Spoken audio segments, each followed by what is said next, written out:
Welcome back to the Webby O'Neill channel. Thanks for joining us for another video. After the weekend's derby defeat, I've had to block a few numbers, miss a few calls, miss a few messages. I'm still down. I'm sure you are, Tony, and a lot of you still are out there. But we've decided to do a video, kind of analyse the situation, what happened in the game, and we want you involved, so let us know what you think as well. But Tony, I think the interesting points that I've come out with today is Roy Keane about Cristiano Ronaldo.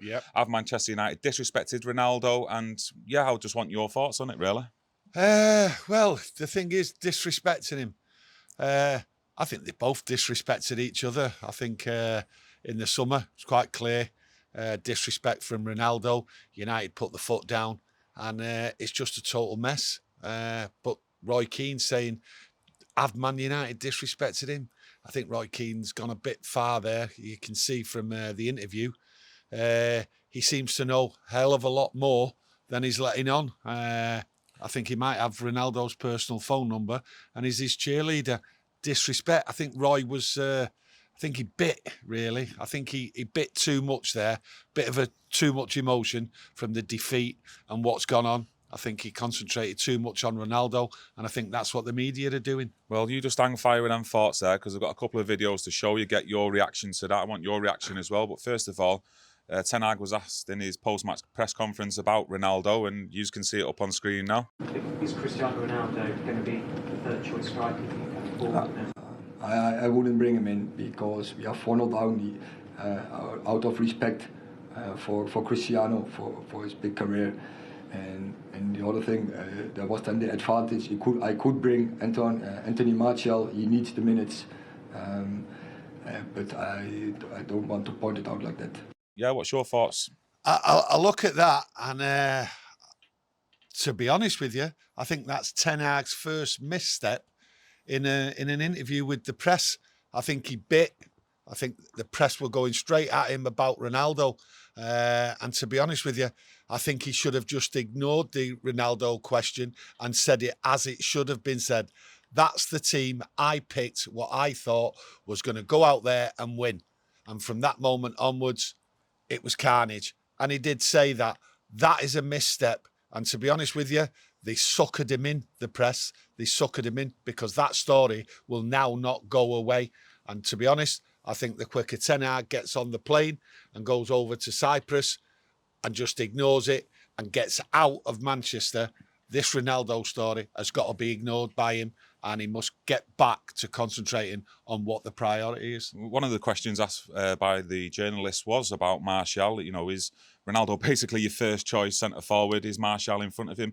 Your own personal opinion? Well, when you're down by that... Sorry, Tony, your own personal opinion, is Martial ahead of Ronaldo? Yeah, Martial's ahead of Ronaldo. I mean, we know Ronaldo wants out. Martial's staying here. He sees him as a striker, and he's got qualities. Ronaldo, legs have gone as far as I'm concerned. He should have gone in the summer. Should have gone in the summer, because this is what's happening now with the press. The press are using Ronaldo to go at Man United. So it is a bit of a farce, and he bit yesterday. He actually bit, and he shouldn't have done Ten Hag. He should have just stuck to it. I had a game plan. This is what it was. Bang. And he only brought Martial on to get the fitness and just have the run around. And he was going to hold the ball up, Martial. There's there's no two ways about it. Martial can hold the ball up. Yeah, no, I think he's, if not the best at the club, in holding the ball up, to be honest with you, especially on that half turn, running at the defence. But also, Roy Keane's come out with some comments. I've got a couple of videos to show you. Yeah. First bit, Tony, is about him stating that he thinks Manchester United have disrespected Ronaldo. So you have a listen, let us know what you think as well. Just showing disrespect to Ronaldo. I think he should have been let go before the transfer window. I think the manager holding on to him. Okay, you say you need options, but you don't hold on to Ronaldo to sit on the bench. He's one of the greatest players ever. He had options. This idea that he'd no options is rubbish. He did have options, 4 or 5 very good options to keep him. Okay, today the manager, he brought Martial and he scored 2, so yeah, that's justified. But generally speaking, the bigger picture, he's not going to play Ronaldo. We know that. He's played in 1 or 2 European games. It's just going to get uglier as the season goes on. Okay, Ronaldo's motivated with the World Cup coming up, and you hope. But if he's sitting on the bench for Man United week in, week out, it's not good. It's just going to get ugly. And I think United have shown nothing but disrespect to Ronaldo. And the big word is disrespect, Tony. Do you actually think Manchester United have done that to Ronaldo? No, No, listen, United have kept Ronaldo for whatever reason. Ronaldo wanted to leave for whatever reason. They're both as bad as each other. He shouldn't have been here, in my opinion, anyway. He should have been let go. Bringing him on. Should he have brought him on? No, he shouldn't have brought him on because he'd have just been up there. Would he have run back? He might have run back, but he wouldn't have held the ball up. United were all over the place, and just leave him on the bench. I think Roy's gone a little bit over the top. Do you not think Cristiano Ronaldo himself showed a lack of respect to Manchester United and his teammates, his manager, by not even going on the pre-season tour? And that's why we find ourselves, and Ronaldo finds himself, sat on the bench because his fitness hasn't been good enough at the start of the season. This is where this is what Roy Keane forgets. Ronaldo is only concerned about Ronaldo. He only thought about himself from the end of May after we played Crystal Palace.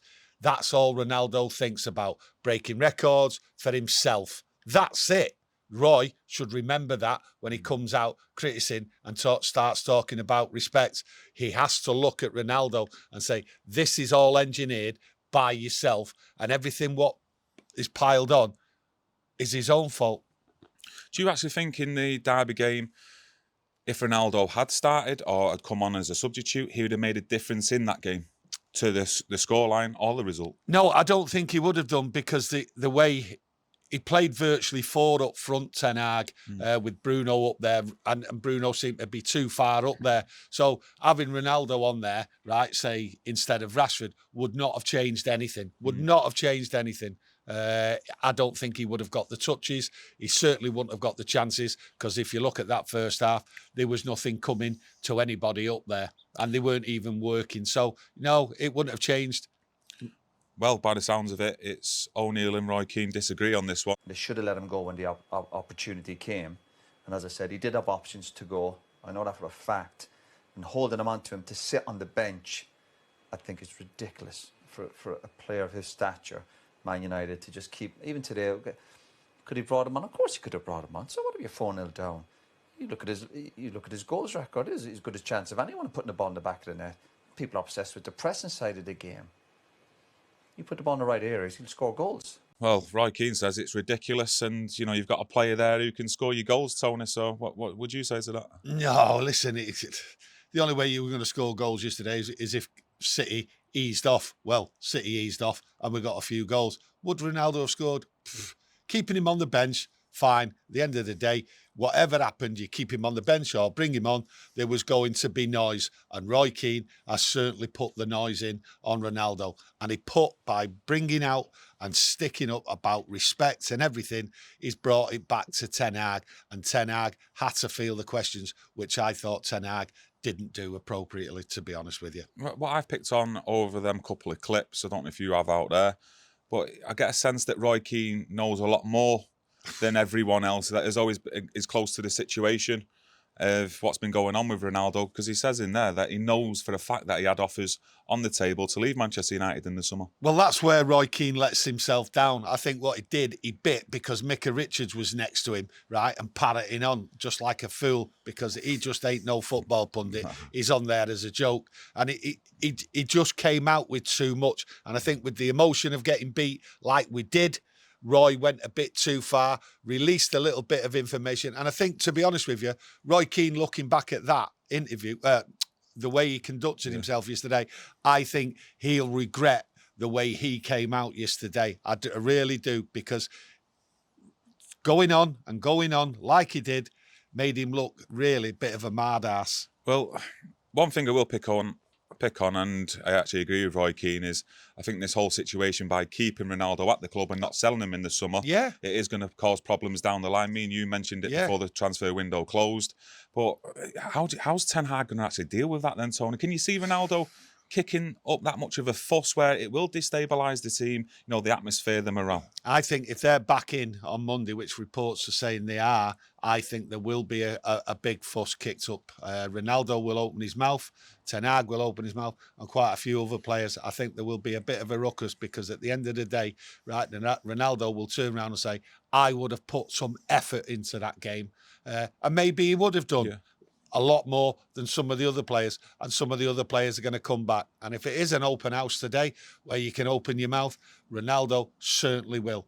But the thing is, Ten Hag certainly will. And there'll be a few players what will be put in the place. Ronaldo will put them in the place, and someone might even try and put Ronaldo in his place. To be honest with you, if you're saying that, I'd love to be a fly on the wall just to see Oh, yeah. what characters we have actually yeah. got in that dressing room who are going to stand up, stand tall, be brave, Yeah. and actually question each other and question themselves. And it's something we're not privy to, but I'd always like a look into that, to actually see, because looking from the outside in, sometimes we can get it wrong, can't we, Tony, of who the leaders are, who the men are in the dressing rooms. Oh, and yeah. you never know if we could be surprised by one or two who step up and, stand tall. Well, that defeat, right, might open the floodgates to find someone who is going to lead them. Because if you look at yesterday's game, Bruno certainly just didn't about to say. Yeah, I bet you was. Fell back into his old ways, I He thought. fell back into his old ways. So there has to be some real soul searching about going forward. And that's not just with the players,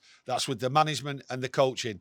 And if you look at the game yesterday, decisions, they were failed. They were failed. There should have been an early substitution, but it never happened. But it's a learning curve for Ten Hag and a few of the other people out there. Yeah, I'm sure he'd have got a lot more valuable information, and his coaching staff and a lot of these players where they've been thrown on centre stage kind of thing, haven't they, against a top team in Manchester City. We've all got to admit that. Yeah. And I'm sure he's found out a lot more about individuals that are out there. And himself as well, tactically. Yeah. And I know one thing we're going to do tomorrow in a video, we're going to look specifically at Jadon Sancho and Marcus Rashford. Oh, so yeah. make sure you get your notifications on for that one, because we're going to give you honest opinions, blunt opinions on them two in tomorrow's video. So make sure you get involved. But after you've done your match reaction yesterday, you went to the game, you met me at Hotel Football. Yeah. Is there anything you've had time to think on where you might have thought, I shouldn't have said that, or I got that wrong? No, because what it was, I never get anything wrong. I know. Right? I never get anything wrong.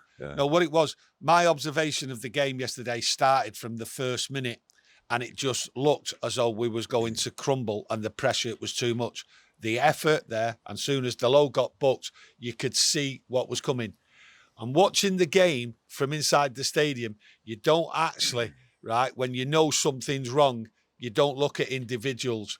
Well, I never mentioned individuals after me match preview, but I should have done. But I'd have been there. I'd have still been there now.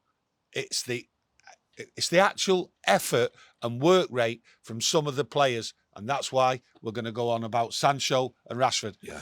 A lot of people there need thing to is, look at themselves. Yeah, there's a lot of people Yeah. in that team that need to look at themselves. And, I'm not giving too much away about tomorrow's video, but I think Sancho's had an easy ride, to be honest with you, at Manchester United. Well, he's not getting one now. He's not getting one off us tomorrow. Considering the players out there who seem to be targets all the time for criticism that we've criticised as well, and rightly so at times. I think Sancho is going under that radar a lot of the time now, where he needs to be called out on his performances. He's got a big price tag. He's been here long enough now. And we're going to get down to it tomorrow, so make sure you join us there. Yesterday's game for me, Tony, I just felt, after 1, 2, 3, first 3 goals, you feel like putting your foot through the telly. But after that, at points, City dominated large parts of that game. And, looking back on it now, you've got to kind of sit back and, think that they're a top side, Tony. That Haaland, top player. And sometimes you've just got to tilt your hat and just show a bit of respect to where Manchester United are at the moment, and where they are and where we need to be. And it's as simple as that. Sometimes you just got beat by the better team. And that's the way it is. I feel sick saying that, but they're the better team and that's where they are. That's where we are. Did you sleep last night?